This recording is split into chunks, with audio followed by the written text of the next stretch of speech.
formation is not anymore identified only with the years spent in the seminary. There has been a tendency, which unfortunately persists until now, to think of formation as confined to seminary training.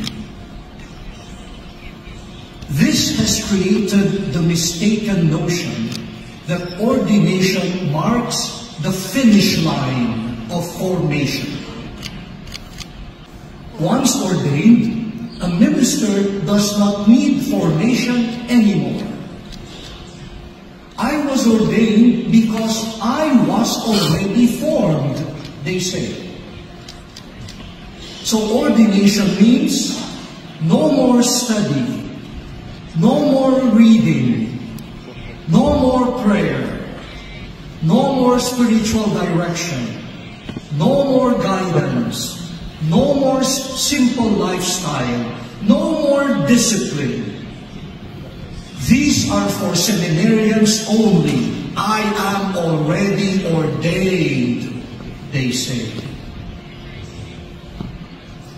My question is, how can we lead the ordained ministers who think they do not need formation anymore to a healthy acceptance of the need for formation because they are ordained?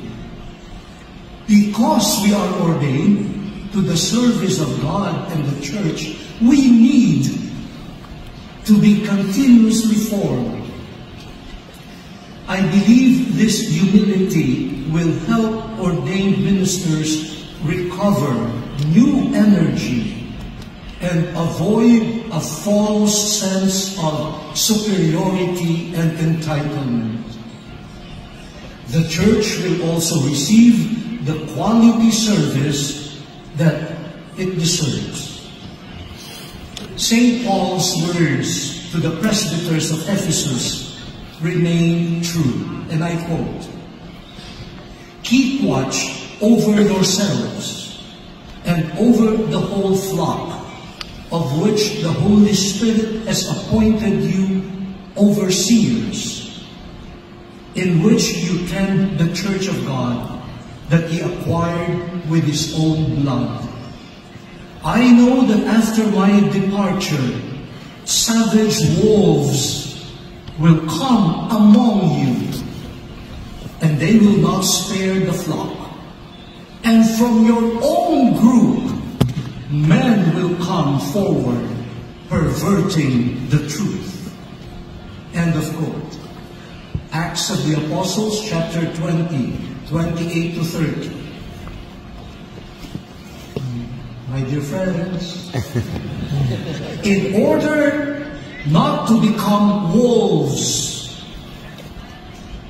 pastors must keep watch over themselves, or must take care of themselves and their faith.